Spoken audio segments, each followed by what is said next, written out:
추운 나라 핀란드에 이런 속담이 있다고 합니다. 어머니가 만든 것은 무명 셔츠도 따뜻하고 남이 만든 것은 양모로 만든 셔츠도 춥다. 그런 속담이 있습니다. 자녀에게 어머니의 손길을 대신할 수 있는 것은 없습니다. 오늘 이 자리에 있는 모든 어머니들의 사랑과 그 수고와 헌신과 눈물에 주님의 따뜻한 위로와 사랑이 가득하기를 축원합니다. 사무엘의 어머니 한나는 너무나도 유명한 여인이죠. 성경에서 통상 우리가 그분을 기억할 때 위대한 기도의 사람, 기도의 어머니로 기억을 합니다. 그런데 우리가 잘 그 한나가 처한 상황을 생각해 보면 우리라도 그 상황에 처하면 기도하지 않을 수 없겠다라는 생각이 듭니다. 잘 아시는 대로 우선 한나에게는 자식이 없었어요. 고대 히브리 사회에서 결혼한 여인이 자식이 없다는 것은 지금 우리가 생각하는 것보다 훨씬 더 심각한 상황입니다. 당시 이스라엘 백성들은 하나님의 택함 받은 언약 백성으로서 그들은 그 메시아에 대한 대망, 그 소망을 가지고 살아가는 민족이기 때문에 자기들의 그 가문을 이어가는 그 일이 그 메시아가 오시는 그 길을 예비하는 그런 관점으로 보기 때문에 가문의 기업을 이어가는 일이 중단되는 것은 그들에게는 심각한 문제였기 때문입니다. 게다가 자식이 없다는 이유로 첩인 분인나로부터 정말 말로 할 수 없는 멸시와 괄시를 받았습니다. 정실 부인인 한나가 후실인 분인나에게 괄시를 받았을 때 그는 아마 피가 거꾸로 솟는 그런 분노를 경험했을 것입니다. 그러므로 우리가 한나가 원래부터 처음부터 기도를 열심히 하는 기도의 사람이라기보다는 기도하지 않으면 안 되는 그런 상황에 처한 그런 여인이라고 할 수가 있습니다. 그런데 문제는 우리가 지금 스토리를 대충 알기 때문에 그 한나가 그 자식이 없어서 성전에 나와서 울며 술 취한 사람처럼 그렇게 기도하는데 그렇게 정말 미친 듯이 하나님 앞에 부르짖어 기도했는데 왜 그 자식을 주면 바로 하나님께 드리겠다고 했는지, 왜 하나님께 바치겠다는 소원을 했을까 하는 그런 의문이 드는 것입니다. 여러분 지금 이 아이를 바치겠다는 이거는 이제 구약의 나시린의 서원으로 이제 이 경우에는 평생을 하나님께 바치는 거예요. 그러니까 이 아이를 나시린으로 하나님께 바친다면 이 아이는 어려서부터 전만 때면 바로 성전으로 가서 그 다음 때는 가족과 영영 이별하는, 떨어져 살아야 되는 그런 운명에 처하는 거예요. 자식이 없어서, 그 한 자식이 없어서 정말 그토록 애원하던 사람이 자식을 낳은 후에 곧바로 다시 아이를 하나님께 드린다 하는 것은 인간적인 상식으로는 이해할 수 없는 거예요. 만약 자식이 여러 명이 있다면 그 중에 하나를 하나님께 이제 나시린으로 드릴 수도 있겠죠. 그것도 물론 어려운 일이지만 아직 아이가 하나도 없는 상황에서 그 아이 하나를 달라고 하나님께 간절히 매달리는데 낳으면 바로 다시 하나님께 드리겠다고 하는, 이게 뭔가 앞뒤가 맞지 않는 거예요. 인간적인 마음으로 납득이 가지 않습니다. 도대체 이 지금 사무엘 1장의 상황에서 한나에게 무슨 특별한 일이 생기는 걸까요? 한나의 기도에 무슨 특별한 일이 일어난 것일까요? 사무엘상 1장은 한나가 그 기도하는 과정을 상당히 자세하게 묘사하고 있는데 다 읽을 수는 없고 오늘 본문 12절부터 15절까지 다시 한번 우리가 찬찬히 읽어보겠습니다. 12절부터 15절 같이 한번 읽습니다. 시작.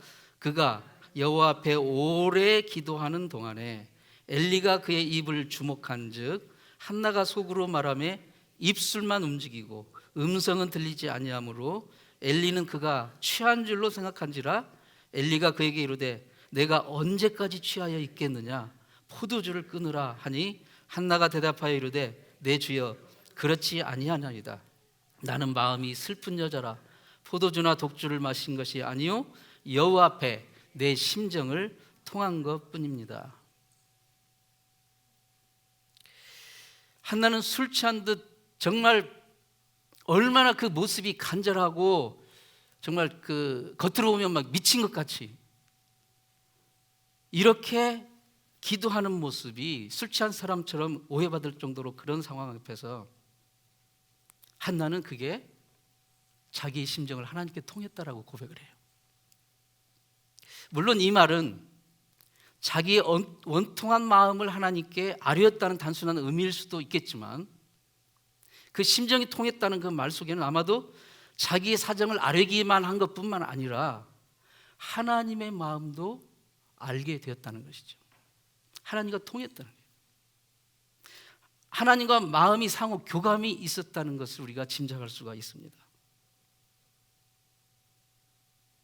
사실 이러한 해석은 여러 해석 중에 하나지만 이러한 해석은 사무엘상 1장의 이 뭔가 인간적인 그 눈으로는 납득이 가지 않는 이런 의문을 푸는데 굉장히 도움이 되는 해석이라고 할 수가 있습니다.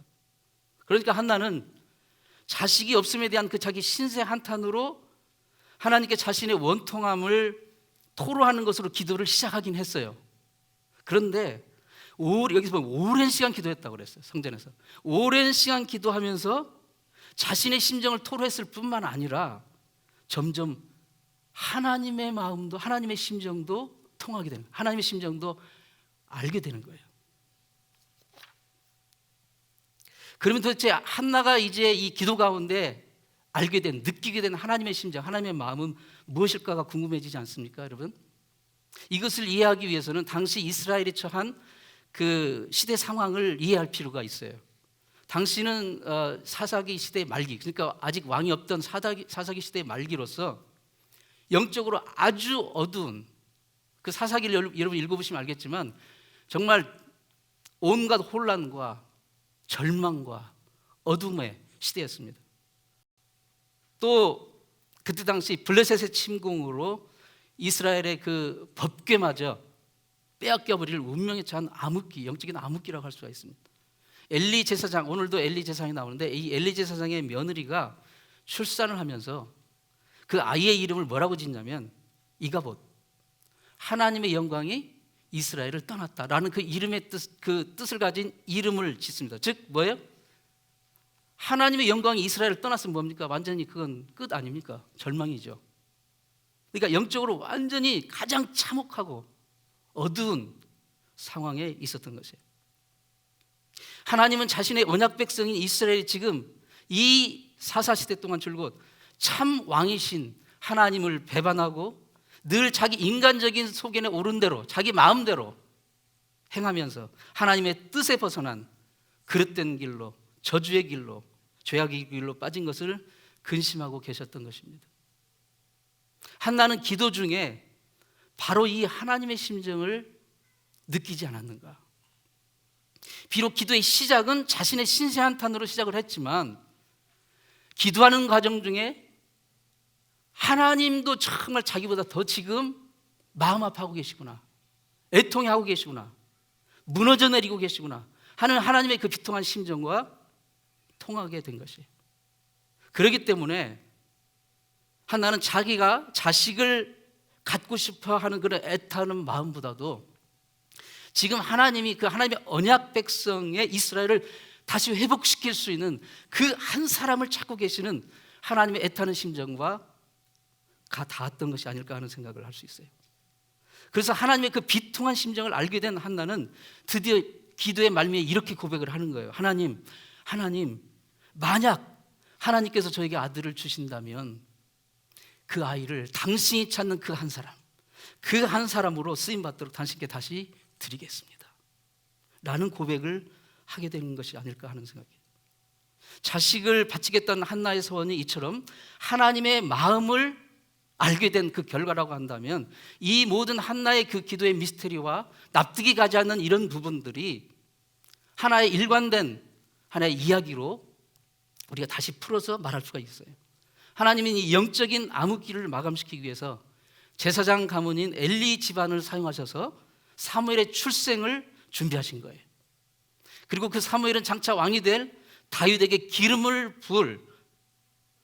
부음을 시행하는 새 시대의 지도자가 되어야 하는 것이죠. 그리고 그 다윗의 후손으로 예수 그리스도가 메시아로서 오셔야 하고, 그 다윗을 세우기 위한 중재 역할을 할 사무엘의 등장은 매우 중요했던 것입니다. 그러므로 사무엘상 1장은 구속사적으로 예수 그리스도의 오심을 바로 준비하고 예비되는 그 예수 그리스도의 그 구속사와 연결되는 그런 중요한 장이라고 할 수가 있습니다. 그래서 하나님은 바로 이러한 사무엘의 탄생을 위해서 먼저 한나의 태를 잠시 닫아 놓으신 거예요. 한나가 자식을 갖지 못한 것은 여성으로서 부족하기 때문이 아니에요. 여성으로서 생리적 결함 때문이 아닙니다. 분명히 오늘 본문 사무엘상 1장 5절에 이렇게 말하고 있어요. 하나님이 한나를 성태치 못하게 하시니, 다른 번역에서는 하나님이 한나를 임신하지 못하게 하시니, 즉 한나가 부족해서 그게 아니라 하나님이 그 태를 막고 계신다는 거예요. 하나님의 의도가 있어요. 하나님의 뜻이 있었던 거예요. 하나님이 그 태를 막고 계셨어요. 거기에서 더해서 첩인 브닛나에게 정말 말할 수 없는 멸시와 모멸을 받도록 하기까지 하나님은 그녀를 혹독하게 다루신 것입니다.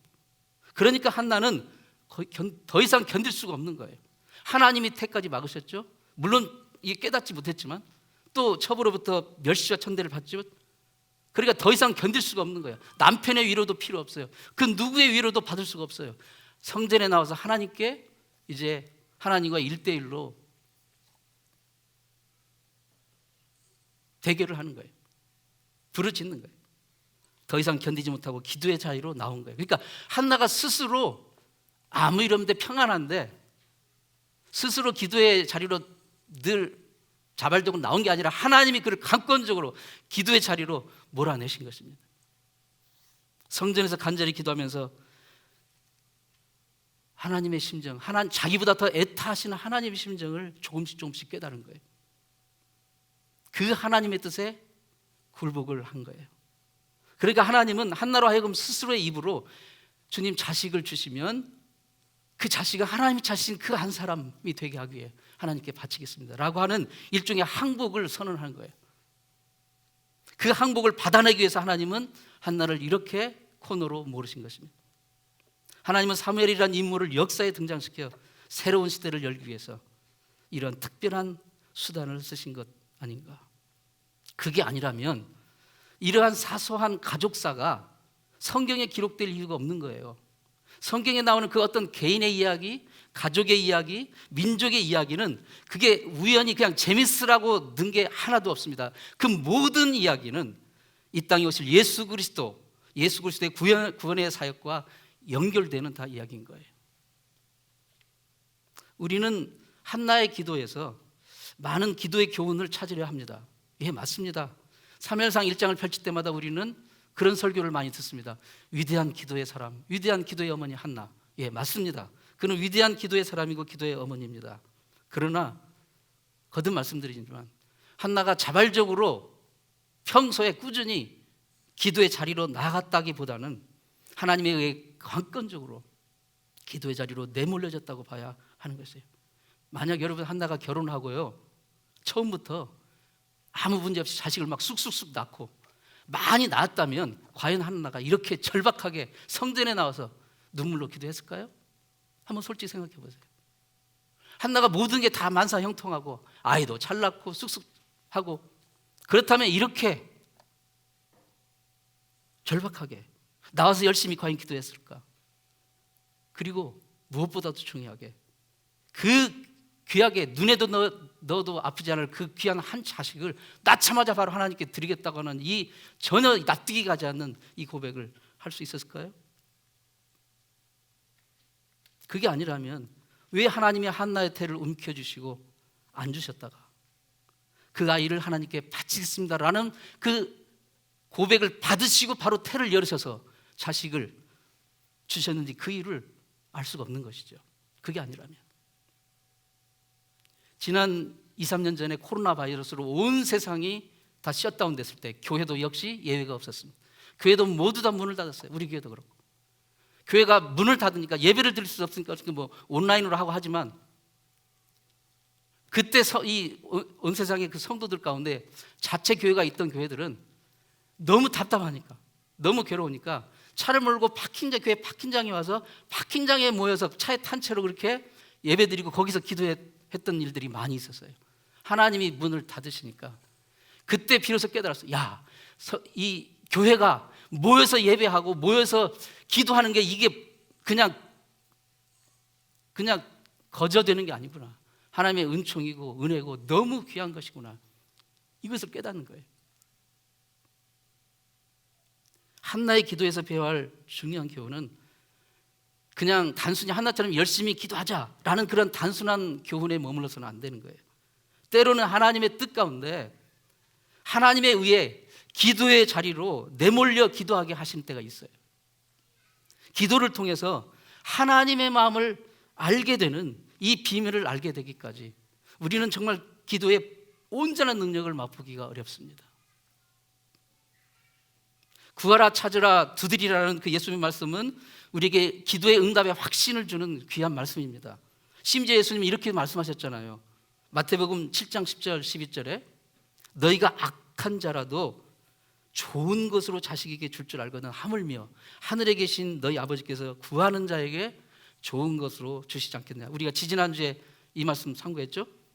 그런데 여기에 나오는 이 말씀 속에 내포든 그 좋은 것으로 주시지 않겠냐, 구하는 자에게, 기도하는 자에게 좋은 것으로 주시지 않겠냐 하는 그 의미가 무엇이냐는 거예요.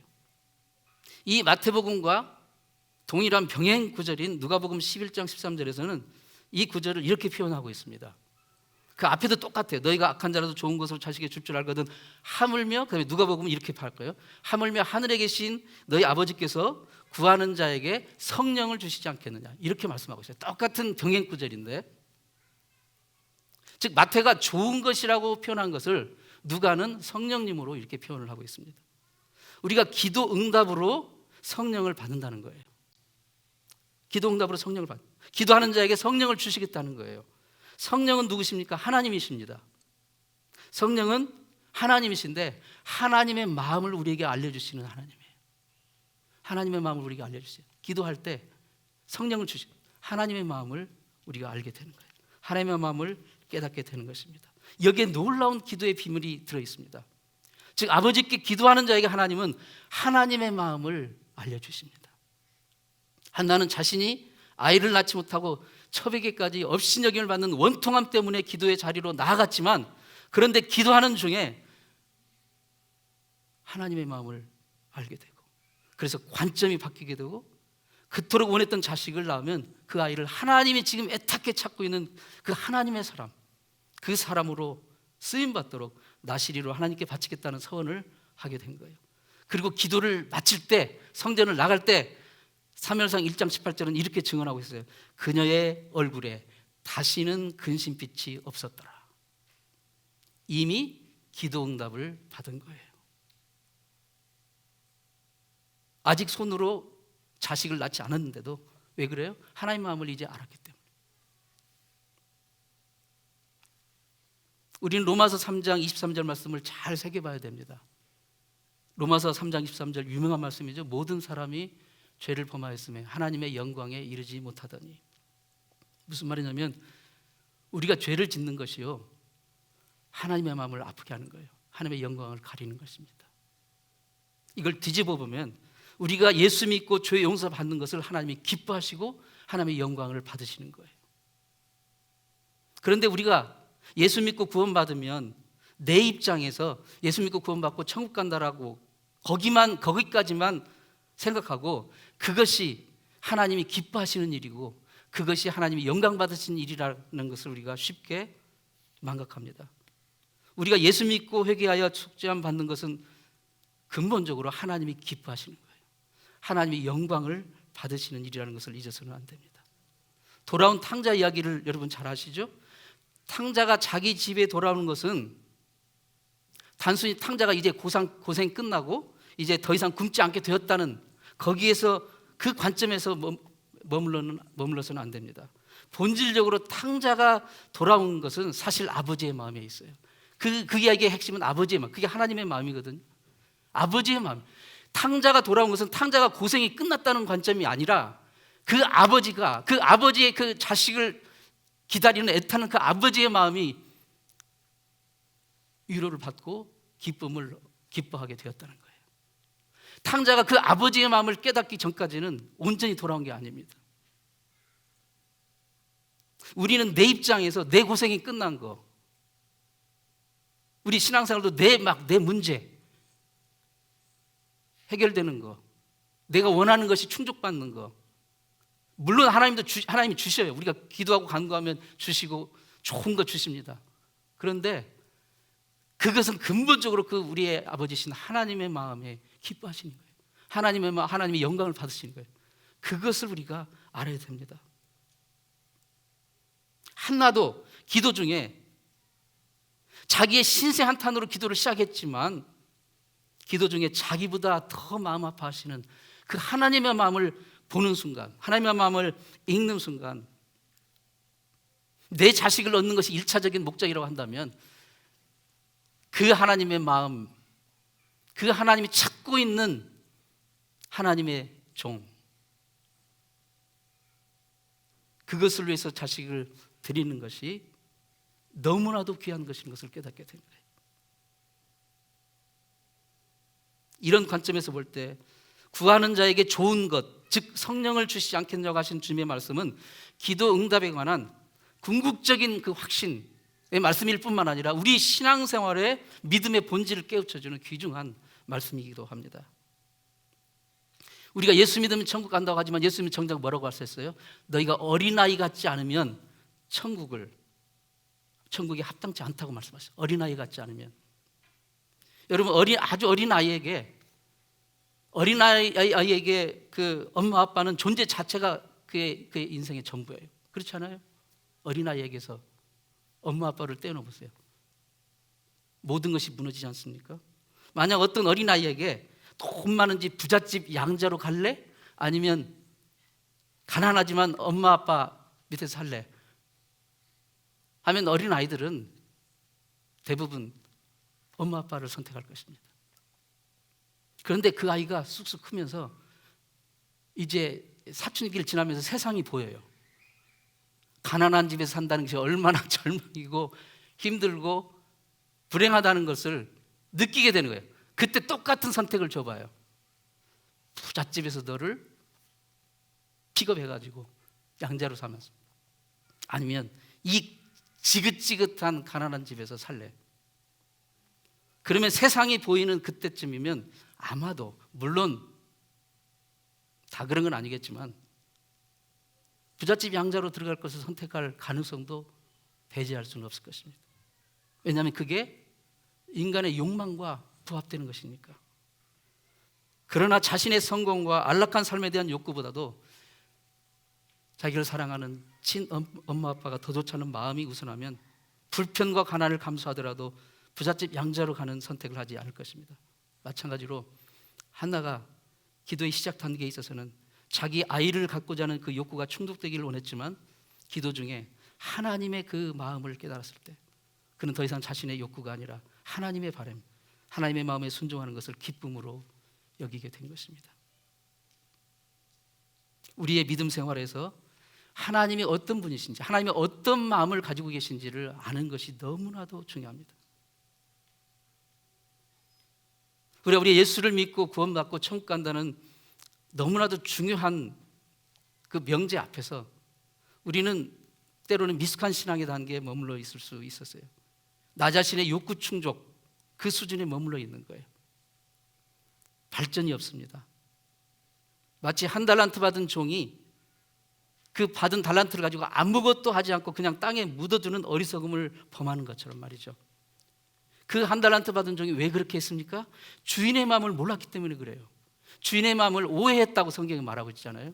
주인의 마음을 몰랐기 때문에. 주인은 그저 엄한 사람인 줄로만 알았어요. 그러니까 그 오해가, 주인의 마음을 모르는 그 오해가 달란트를 그냥 땅에 파 묻어놓고 전혀 진보가 없는 삶을 사는 거예요. 그러나 주인의 마음을 알았던 이 5달란트 받은 종과 2달란트 받은 종은 성실하게 일해서 받은 것의 2배를 남기는 진보가 있는 삶을 살았습니다. 우리가 신앙생활 할 때도 마찬가지입니다. 우리가 흔히 하는 오해는 하나님은 전지전능하신 분이기 때문에 아무 아쉬울 것이 없는 분이라고 생각을 합니다. 그러면서 그분은 항상 나를 막 감시하고 무섭고 까탈스러운 분이라는 그런 오해를 하고 있어요. 물론 하나님은 전지전능하시고 내 마음속 깊은 곳이라도 다 꿰뚫어 보시는 그 분이라는 것은 맞습니다.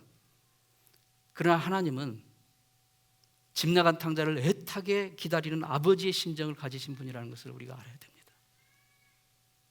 또 우리가 죄를 짓거나 하나님께 등 돌릴 때 하나님은 우리를 벌 주려고 벼르고 계시는 분이 아니라 자신을 외면하고 자신께 등 돌리는 그 자녀를 기다리는 안타까운 심정을 가지신 기다리는 분이라는 것을 우리가 알아야 됩니다. 이 하나님의 마음을 깨닫고 신앙생활을 한다면 우리의 믿음은 질적으로 본질적으로 변화될 수가 있습니다. 예수를 믿지만 내 삶은 왜 내 형편이 이 모양 이 꼴인지 한탄을 하고 계십니까? 왜 예수 믿는 나에게 이런 고난이 있는지, 이런 시련이 오는지 원망 속에 계십니까? 그러한 생각의 틀에서 벗어나야 됩니다. 만약 이런 틀 속에 갇혀 있다면 우리의 신세 타령은 평생 그치지 않을 것입니다.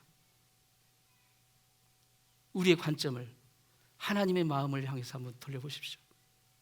오히려 지금 나의 신세 타령을 안타깝게 바라보고 계시고 기다리고 계시는 그 아버지의 심정을 가신 그 주님의 마음, 그 주님의 마음으로 우리의 시선을 돌려보시기 바랍니다. 내가 죄를 지으면 하나님께 벌을 받아서 지옥 갈지 몰라, 이러한 나 중심적인 두려움이 아니라 내가 죄를 짓는 것은 그분의 마음을 아프게 하는 것이고 하나님의 영광을 가리는 것이다. 이런 하나님 중심의 그 신앙으로 우리의 시선을 전환해야 됩니다. 나를 향하신 하나님의 마음이 무엇인지 그것을 발견할 수 있는 여러분의 신앙생활, 여러분의 기도생활 되시기를 축원합니다. 하나님의 마음을 여러분이 갖게 될 때 그것이야말로 진정한 축복이고 은혜고 영원한 복인 것을 우리가 경험할 수 있기를 바랍니다. 기도하겠습니다. 하나님 아버지, 구하는 자에게 좋은 것 주신 하나님의 약속을 믿고 늘 기도로 주님 앞에 나아가는 우리가 되게 도와 주시옵소서. 우리의 삶의 현장에 놓인 어려움을 놓고 기도할 때에 우리를 향하신 하나님의 마음을 깨닫는 그 은혜와 복을 주시옵소서. 내 삶의 고통이 내 삶의 중심이 되지 않고 하나님의 마음이 우리의 삶의 중심이 되는 그런 삶을 살게 도와 주시옵소서. 예수님의 이름으로 기도합니다. 아멘.